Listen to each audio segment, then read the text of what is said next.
हिजो जसको नाम सुन्दा ठुला राजनीतिक पण्डितहरू को हो यो भन्दै गीत जाउँथे, आज तिनै ठुला नेताहरू उसको अगाडि फाइल बोकेर उभिन बाध्य छन्। हिजो जो सडकमा धुलो खाँदै सिस्टमको विरुद्धमा भुइँ मान्छेको अधिकारका लागि लड्दै थियो, आज उनी सिधै यो देशको सम्पूर्ण सुरक्षा संयन्त्रको कमान्ड बोकेर सिंहदरबारको सबैभन्दा शक्तिशाली कुर्सीमा राज गरिरहेका छन्। हो, हामी कुरा गर्दैछौँ नेपालका वर्तमान गृहमन्त्री सुधन गुरुङको। We will be changing this. यसलाई पनि परिवर्तन गर्छौँ हामीले।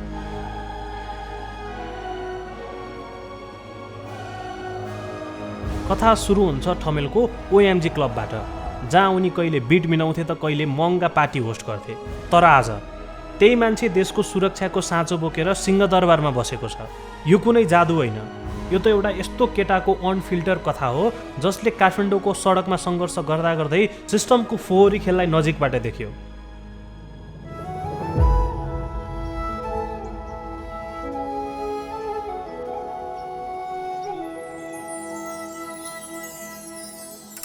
समयलाई अलिकति पछाडि फर्काउँ। 9 जुलाई 1987 गोर्खाको एउटा दुर्गम गाउँ चुन्नुब्री एउटा एकदमै साधारण परिवारमा सुदनको जन्म भयो। तर उनको बाल्यकाल अस्थिर थियो।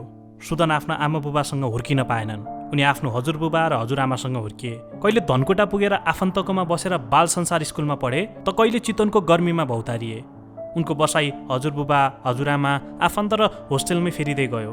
सङ्घर्ष गर्दा गर्दै उनी अन्ततः काठमाडौँको भिडमा आइपुगे। राजधानीको लाइफ सुरुमा सोचे जस्तो ग्ल्यामरस थिएन। उनले ठमेलको एउटा कल सेन्टरमा काम गरेर आफ्नो दिन काटे। साथीहरूसँग उनले क्लब लाइफको टेस्ट पाए। उनी भन्छन्, म एक्लै 3 घन्टा नाचेँ। नाच्ने बेला आफ्नो सबै दुःख र टेन्सन हराएको रियलाइजेसन पछि उनले सोचे, म पनि अरूको दुःख मेटाउन र अरूलाई सुखी बनाउन चाहन्छु। अनि 2012मा उनी भने डिजे सुदन। एकचोटि डिजेको दुनियाँमा पाइला टेकेपछि सुदनले बुझे कि साउन्ड भनेको केवल म्युजिक मात्र होइन, यो त एउटा इमोसन पनि हो। त्यो रिदम जसले मान्छेको मुड बदल्न सक्छ। त्यही साउन्ड क्वालिटी र क्रिस्टल क्लियर बिट्सको महत्त्व बुझेर आज एक्सएजले तपाईँको म्युजिकल जर्नीलाई डिजे सुदनको कन्सोल जस्तै पावरफुल बनाएको छ। चाहे त्यो एक्सएज TWS इयरबड्सको इम्प्रेसिभ म्युजिक होस् या एक्सएज स्पिकरको दमदार बिट्स, डिजे सुदनले कन्सोलमा फिल गर्ने साउन्ड अब तपाईँको डेली लाइफमा हुन्छ। अनि तपाईँको पार्टी र ट्राभललाई ननस्टप बनाउँछ एक्सएज पावर ब्याङ्कले। अब लागौँ भिडियोतर्फ। अनि जन्मियो चर्चित ओएमजी क्लब। थिम्ड पार्टीहरू, झिलिमिली लाइट अनि ठुला ठुला सेलिब्रिटीहरूसँगको नेटवर्क हेर्दा लाग्थ्यो सुदनले आफ्नो ड्रिम लाइफ भेटाए। तर उनलाई के थाहा थियो र यो एउटा ठुलो आदि आउनु अघिको सन्नाटा मात्र थियो।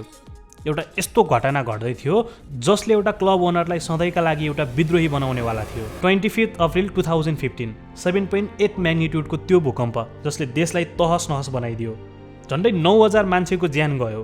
तर यो सबै भइरहँदा सुदन कहाँ थिए त? उनको एउटा आफन्तले पुलिससँग लफडा गरेको कारण उनी त्यति बेला पुलिस स्टेसनभित्र कुरा गर्न गएका थिए। एक्कासी जमिनै फुट्ला जस्तो गरी हल्लियो। सबैजना आफ्नो ज्यान जोगाउनतिर लागे। तर सुदन, उनी भत्किएका घरको बीचबाट मान्छे निकाल्न दौडिए। उनले एउटा घाइते मान्छेलाई आफ्नो स्कुटरमा राखे अनि धुलो उड्दै गरेको बाटो छिचोल्दै सिधै वीर हस्पिटल पुर्याए। हस्पिटलको त्यो भिडभाड अनि रुवाबासीको बीच एउटा आमा आफ्नो सानो बच्चा बोकेर रोइरहेकी थिइन्। सुदनले 1 सेकेन्ड पनि नसोची त्यो बच्चालाई आफ्नो हातमा लिए अनि इमर्जेन्सी वार्डतिर कुदे। वार्डको ढोका नजिकै पुगिसकेका थिए। तर डाक्टरको हातमा पुग्नु अघि नै त्यो सानो नानीले सुदनकै हातमा अन्तिम सास फेरिन्।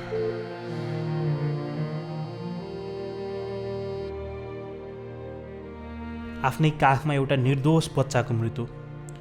यो एउटा पलले सुदनलाई भित्रैदेखि नराम्रो गरी तोडिदियो। उनको दिमाग शून्य भयो। त्यो रात दिनभर घाइते पब्लिक अनि डाक्टरहरूलाई खाना अनि पानीले हेल्प गरेपछि उनी एकछिन रोकिए।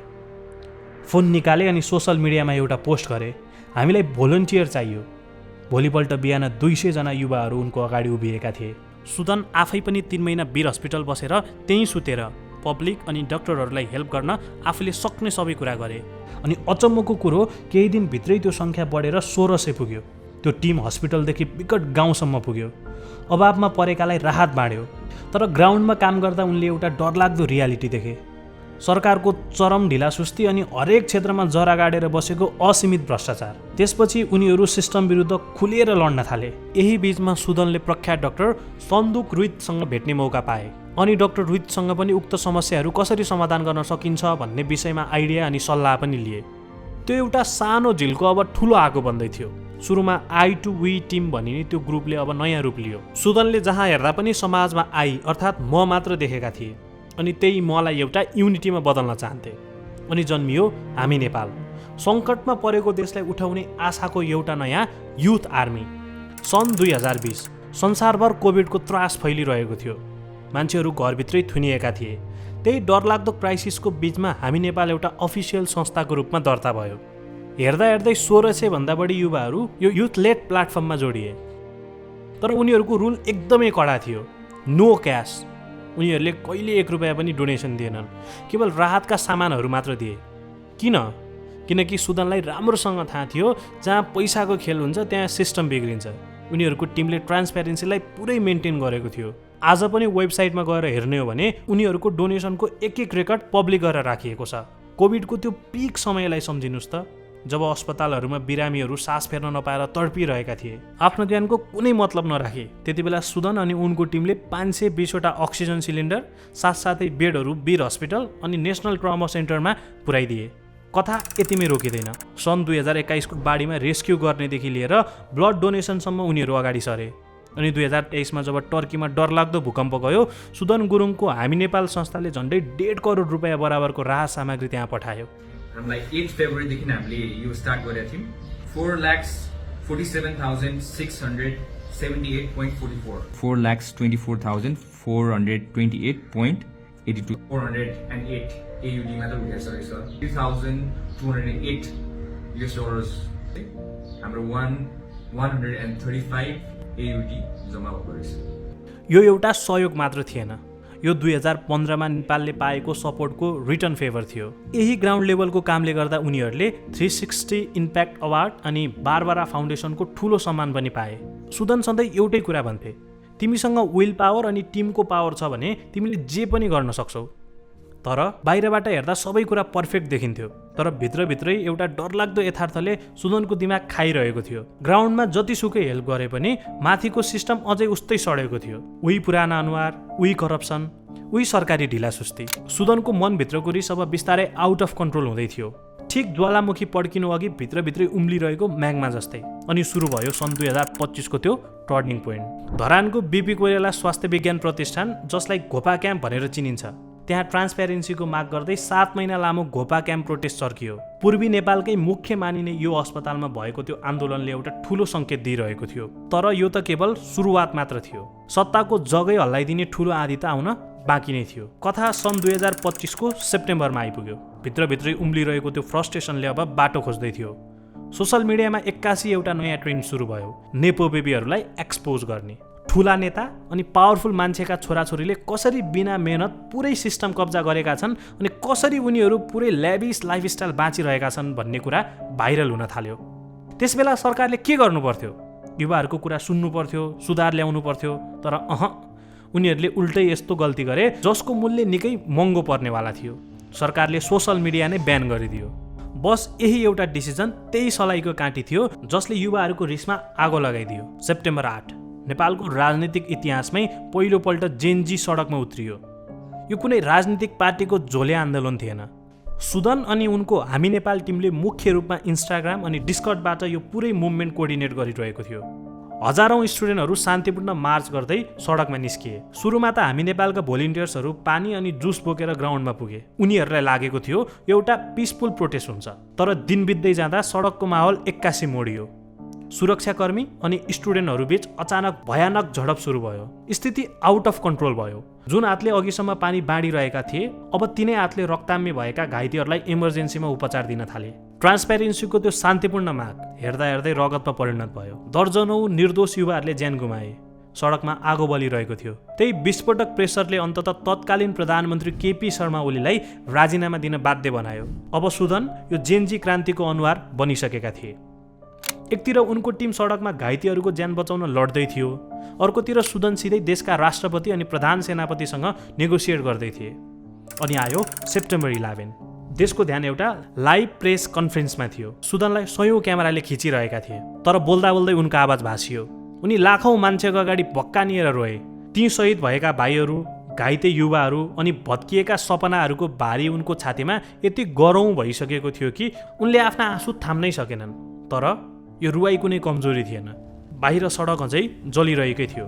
सुदन रोकिएनन्। उनी केही नखाई नसुती सिधै शीतल निवास राष्ट्रपतिको कार्यालय पुगे।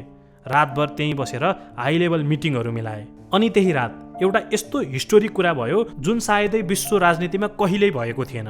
सुदनकै पहलमा बनेको युथ अगेन्स्ट करप्सन भन्ने डिस्कर्ड सर्भरमा एउटा ठुलो अनलाइन पोल भयो। त्यहाँ 7500 भन्दा बढी नेपाली युवाहरूले भोट हालेर निर्णय गरे अबको नेतृत्व कसलाई दिने। अनि त्यही भोटको स्पष्ट विजेताको रूपमा अगाडि आइन् सम्मानित पूर्व प्रधान न्यायाधीश सुशीला कार्की। सेप्टेम्बर 12 नेपालको राजनीतिक इतिहासमा एउटा गुजबम ल्याउने दृश्य देखियो। सुशीला कार्कीले जब नेपालको पहिलो महिला अन्तरिम प्रधानमन्त्रीको रूपमा शपथ लिइरहेकी थिइन्, ठिक उनको छेउमा उभिएका थिए सुदन गुरुङ। यो एउटा शपथ ग्रहण मात्र थिएन, यो त सडकमा रगत बगाइरहेका युवाहरूले देशको साँचो नयाँ पुस्तालाई बुझाउनका लागि गरेको एउटा पावर मुभ थियो। अब त सबै कुरा शान्त भयो, सिस्टम ट्र्याकमा आयो जस्तो लागेको थियो नि। तर यति सजिलै हार मान्ने सिस्टम कहाँ थियो र? सिस्टमले फेरि ब्याकफायर गर्यो। सेप्टेम्बर 14 रिपोर्टर्स क्लबमा एउटा प्रेस मिट चलिरहेको थियो। माहौल शान्त नै थियो, तर एक्कासी केही आक्रोशित युवाहरू स्टेजमा चढे। दर्जनौको ज्यान जाँदा पनि सुदनले इनफ काम नगरेको भन्दै उनी माथि खनिए। त्यहाँ कराउने, ठेलमठेल अनि भयानक केयस मच्चियो। अनि त्यही भिडको बीचमा सुदन पड्किए। उनको आवाजमा एउटा यस्तो काँचो आएको थियो जसले पुरै हल्लाई शान्त पारिदियो। उनले माइक समातेर भने, हरेक भ्रष्टाचारीको घरबाट एक रुपियाँ निकाल्छु, तिनीहरू तान्छु, ल्याउँछु, देखाउँछु, संसारले थाहा पाउँछ नेपाल कसरी परिवर्तन हुन्छ भनेर। कसैलाई नछोड्ने। बाहिरबाट हेर्दा अनि सुन्दा यो कुनै इगो वा अहङ्कारले बोलेको जस्तो लाग्न सक्छ, तर यो अहङ्कार थिएन। यो त त्यो मान्छेको रुवाई थियो जसले आफ्नै हातमा एउटा निर्दोष बच्चाको ज्यान गएको महसुस गरेको थियो, जसले हजारौँ भोलिन्टियरलाई कोर्डिनेट गर्दै सडकमा आफ्नै भाइहरूको रगत बगेको देखेको थियो।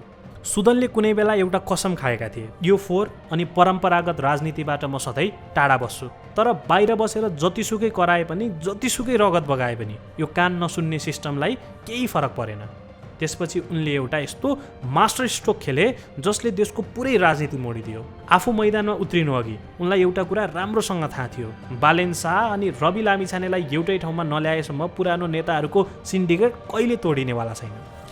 यी दुई नेताबीच एउटा एकदमै महत्त्वपूर्ण अनि गोप्य मिटिङ चलिरहेको थियो। बाहिर गेटमा ढुङ्गा चाहिँ उभिएका थिए सुदन गुरुङ। उनले ढोकामा पालो दिएर बसे अनि एउटा खतरनाक जिद्दी कसे, जबसम्म तपाईँहरू दुईजना मिल्नुहुन्न म यहाँबाट 1 इन्च पनि हल्लिन्न। त्यो उनको जिद्दी मात्र थिएन, त्यो वर्षौँदेखि निराश अनि हताशमा भएको एउटा सिङ्गो पुस्ताको अन्तिम आशा थियो। अन्ततः जनवरी 2026 सडकको लडाइँले मात्र नपुग्ने देखिएपछि सुदनले एउटा ठुलो रिस्क लिए। उनी औपचारिक रूपमै राष्ट्रिय स्वतन्त्र पार्टी आरएसपीमा जोडिए। उनले गोर्खा 1बाट चुनाव लडे। धेरै राजनीतिक पण्डितलाई लागेको थियो सडकमा कराउन सजिलो छ, भोट ल्याउन गाह्रो। तर जब रिजल्ट आयो सबैको होस उड्यो। 29,896 भोट। पुराना अनि ठुला पार्टीहरूले वर्षौँदेखि कब्जा गरेको त्यो भोट ब्याङ्क तासको महल चाहिँ ढल्यो।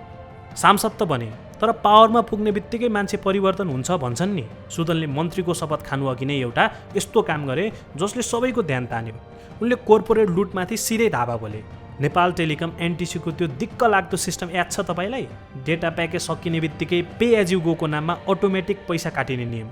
जब मान्छेको डेटा सिकिन्छ त्यो मान्छेको 5 रुपियाँ काट्ने चाहिँ काम नगरिदिनु। सुन्दा यो एकदमै सानो इस्यु लाग्न सक्छ, तर यसले एउटा ठुलो सन्देश दियो।